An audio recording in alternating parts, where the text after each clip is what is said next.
As the federal election campaign gets underway today, a provincial one has come to an end. Last night in Manitoba, the Progressive Conservatives reclaimed their majority government, handing Brian Pallister a second term as premier. Earlier today, I spoke with Mr. Pallister from Winnipeg and asked him what he makes of the fact that the NDP, despite the majority his party won, picked up 4 new seats. I'm tremendously pleased to say we have just captured the biggest back-to-back majority governments in the history of the province of Manitoba and the largest popular support ever obtained by any organization. And it puts a tremendous sense of obligation on all of us to make sure that we pursue the agenda that Manitobans supported yesterday, which is to go forward and make the improvements to reducing taxes, increasing effective delivery of health care, and creating job opportunities for Manitobans that we've been focusing on. I'm excited about that. Let me ask you about the delivery of health care. You promised a $2 billion package, essentially, over 4 years. Will that be back-ended? How much money will Manitobans see up front in the next budget? Well, that's incremental investments, Vashi, on top of what have been record investments that we've been making. But we did inherit a mess in health care here in Manitoba. We were dead last on emergency wait times and in many, many procedural categories, according to the Canadian Institute of Health Information. And we did inherit some of the highest, well, the highest ambulance fees in Canada. We've reduced those by half. And according to the latest CIHI reports, we are leading the country in reducing emergency waits. But there's more progress to be made. As you know, I mean, the population is aging. The realities are higher demands in most categories. And so these significant investments that we're committed to making have to be made effectively and well, and they'll be made throughout the next term so that we continue to lead the country in obtaining better results. Better care sooner is the motto, but it's the reality of what we're doing and what we need to do as we go forward. With respect, I guess my question was more focused on, I understand the number that was promised, and I understand that you have to decide how best and how most effectively to use that money. But there are a lot of promises made by a lot of governments about big money, and a lot of it ends up being very much back-ended if it shows up in that first mandate at all. Are you committed to spending that $2 billion over 4 years? And can you tell Manitobans whether it will all be back-ended or whether there's a lot of it coming soon?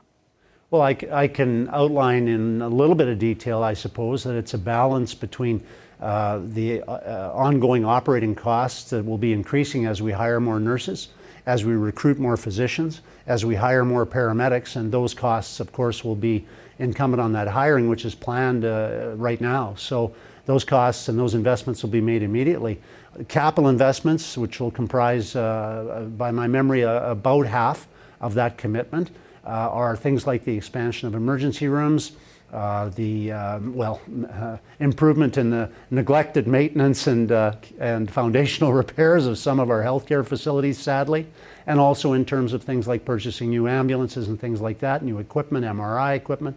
That's on an ongoing basis, and I expect that to accelerate as we lead the way in working with other premiers and other provinces to coordinate procurement and to do a better job of purchasing and spending money. The same decisions that people make logically in their own homes haven't been made among governments for a long time, and we need to do a better job, not just on pharmaceutical drugs, which I expect to be a topic, obviously, in the federal election campaign, but on major equipment, major purchases in many other categories. We have to do a better job. So there's a long answer to your question. Yeah, the ongoing commitments obviously are there, they're real, and we're prepared to make them.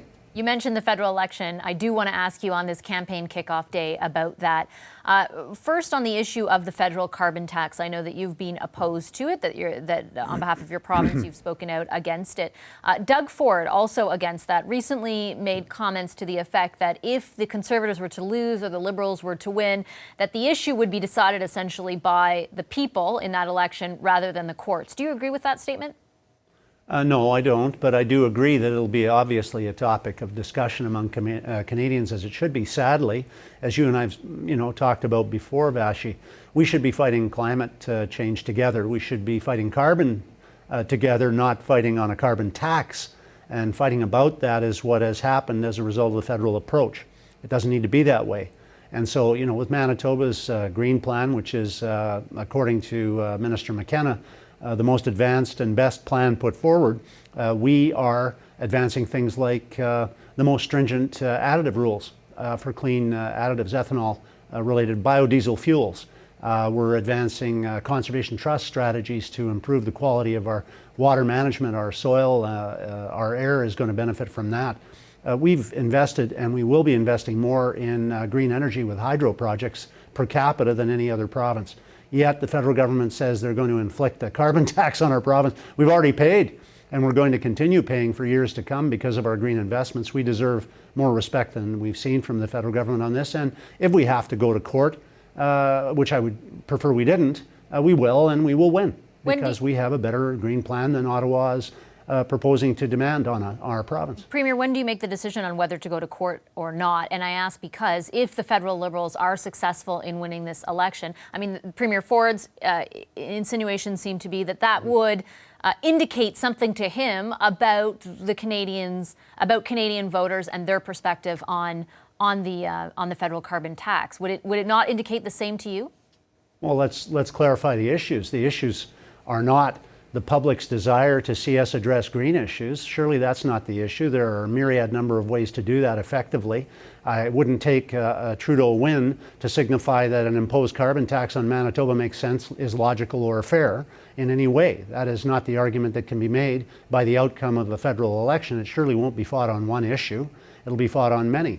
But I would say this: the federal government has chosen to make exceptions for other provinces in terms of accepting their so-called tax plans, while not recognizing that we're already doing those things in Manitoba. So because of that unfairness, a blatant unfairness I might add, they have set the stage for us to win in court and to allow a Made in Manitoba Green Plan to be adopted, which is what Manitobans support and what we're going to do here. We're not for a Ottawa imposed style tax plan. We're for a Made in Manitoba Green Plan. So we'll take every avenue we have to stand up for Manitoba's best interests, and we'll continue to fight for better stewardship, and we'll implement policies for better stewardship of our environmental resources, because that is who we are here in Manitoba. Okay, I have to leave it there. I'm out of time. Thank you very much, Premier Pallister. Appreciate your time. Look forward to talking with you again, Vashi. Thank you. Hi, I'm Vashi Capellos, host of Power in Politics. See more of our show by subscribing to the CBC News channel or click the link for another video. Thanks for watching.